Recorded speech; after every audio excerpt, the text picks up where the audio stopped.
여러분 안녕하십니까? 사주 장명가 장세진입니다. 오늘은 실전 사주풀이입니다. 우리의 주위에는 위험에 쌓인 죽음의 현장에서 무언가의 도움으로 그곳에서 빠져나와 목숨을 건지는 일이 있는데요. 오늘의 주인공이 바로 그런 경우입니다. 천지신명이 도운 건지 사주를 보아 그 사유를 알아보고요. 또 일간의 유일한 통근처인 일지가 월지와 묘유충 하는 사주인데요. 이때 정제격의 뿌리가 파괴되면서 직업면에서는 모험적인 사업보다는 안정적인 판매업이 유리하다고 보는데요. 그 이유도 간명 포인트로 살펴보겠습니다. 오늘의 주인공은 삼풍백화점 붕괴 10초 전에 이탈한 남자 사주에 대해서 살펴보겠습니다. 먼저 원국을 살펴봅니다.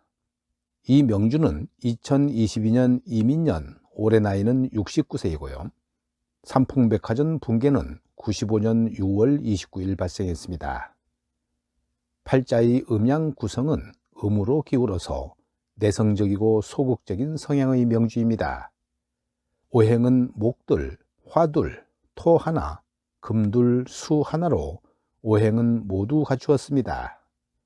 이는 인생의 순탄함과 굴곡지지 않다는 의미입니다. 일간 신금을 돕는 세력은 일지의 유금과 시간의 기토에 불과해서 신약한 사주입니다.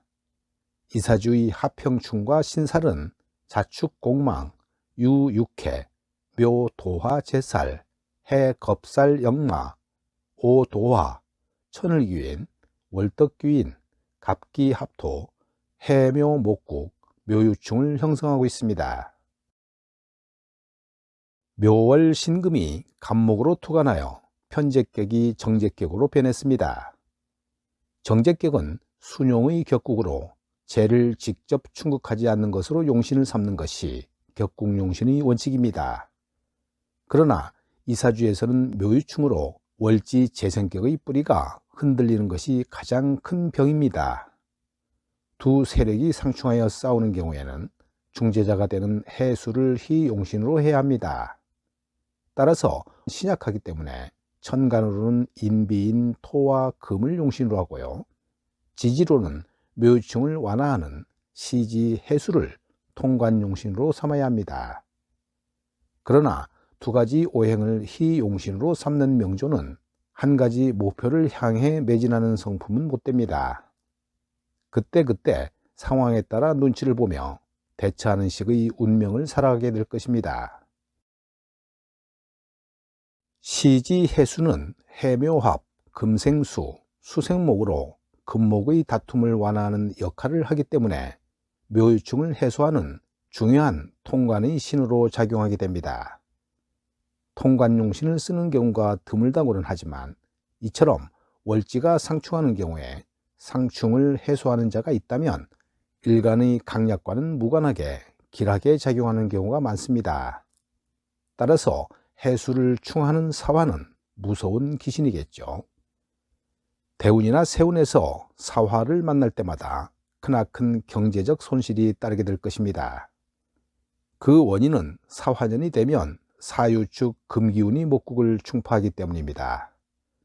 이러한 논리는 신강약의 개념이나 용신격국의 이론을 뛰어넘는 고급 이론이므로 실제 임상에서 좋은 경험이라고 여기시고 학인들께서는 참고하시기 바랍니다. 다시 한번 설명하면 본명은 갑, 묘, 목인 재가 왕성하여 어쩔 수 없이 인수와 비견을 길신으로 삼기는 하나 유년과 묘년은 재차 충이 되니까 불리하다고 봅니다. 그 이유는 충이 재차 이루어지면 재와 관련되는 문제와 본인의 건강을 살펴야 합니다. 그러나 신년은 직접적인 충이 이루어지지 않으니까 오히려 신약한 명주에서는 길작용을 합니다. 또한 격국용신의 논리를 보면 정제격을 억제하는 편인과 비견을 용신으로 하는 명주이다 보니 격이 크지가 않습니다. 토금용신에 해수는 묘유충을 통관하는 약신 역할을 하는데요. 이 사주는 묘유충이 병이므로 운에서 다시 묘유충을 만나면 큰 화가 발생합니다. 사주가 신약하므로 재성인 묘를 다시 만나면 금이 동하게 되는데요.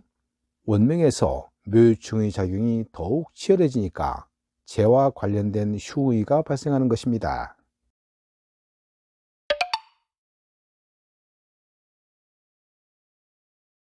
지금부터는 운세를 살펴봅니다. 기사대운은 통관용신인 해수를 충태하니까 매우 불리한 운세입니다. 픽업을 머리에 지고 온 관운으로 직장 생활을 하면서 고생을 많이 한 대운입니다. 청년 시절에 식상을 충한다는 것은 건강에 하자가 있거나 자신이 편안하고 배불리 먹고 지내는 의식주에 불편함이 무척 따릅니다. 직장에 들어간다면 쉬지도 못하고 일해야 하는 직업과 연관이 잘 됩니다. 40세 신미대운은 해묘미 목국을 이루면서 편인인 미는 재성을 감미 입고시키게 되는데요. 재물과 처에 관련한 일이 순조롭지 못합니다. 일지 유금인 처궁도 미와 상문과 조객으로 심히 불편해지므로 부부는 떨어져 지내는 것이 좋습니다. 특히 남자에게 미대운의 의미는 아직 미적이라는 의미가 되니까 큰 계획이나 무모한 도전은 삼가하는 것이 좋습니다. 천간에 비견과 지지로 편인이 들어와 일간 금을 돕는 운이 되니까 독립의지만 강해집니다. 본명은 제살의 구조가 있으면서 정제객이니까 모험적인 사업보다는 안정적인 판매업이 좋습니다. 소매업이나 외상거래가 없는 현금으로 장사를 하는 것이 좋습니다. 그 이유는 월간의 편관 정화가 두려우니까 관청의 간섭과 세금 등으로 부담이 가중될 소지가 있기 때문입니다.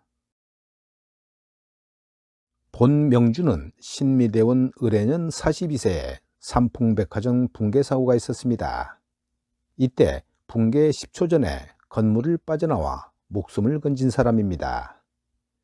유년 천간의 을목이 시간의 기토 편인을 제압하여 시지의 해수 상관이 살아나고요. 세운지에서 해수 상관이 지지에 오니까 나의 건강이나 활동성에는 문제가 없는 신수였습니다. 연지 조상궁에 오화 천을귀인이 있어서 조상의 보살핌이 있었다 해도 과언은 아닐 듯합니다. 참고로 몸에 큰 부상이나 몸을 못 쓸 정도의 사고를 당하는 사주는 양인살이 형충이 되고 백호, 괴강살이 있으면서 최종적으로 식상이 없는 사주에 발생하게 되지만 이 사주는 시지의 해수 상관이 좋고 을해년이 다시 상관운이라 자신의 신체에는 큰 문제가 안 생김을 알아야 합니다. 사주 중에 천을귀인의 길흉작용에 대해서 알아봅니다. 이런 귀인도 합형충으로 변화되거나 사주에 미치는 영향이 기신작용을 하면 귀인이 되지 못하기 때문에 사주 내의 생극재화인 중화가 우선돼야 합니다. 이 명조는 신일간이니까 연지 오화가 음기인으로 작용합니다. 정제격의 뿌리인 묘목을 일지 유금이 충하는데요. 오화가 한 발짝 뒤에 있어서 유금을 견제하니까 천을귀인으로서의 그 역할을 하는 모습입니다. 천을귀인인 오화가 편관이니까 편관을 화나 질병으로 본다면 이를 조상의 천을귀인이 도운 것이 아닌가 이렇게 생각합니다. 오늘 영상은 여기까지입니다. 여러분 감사합니다.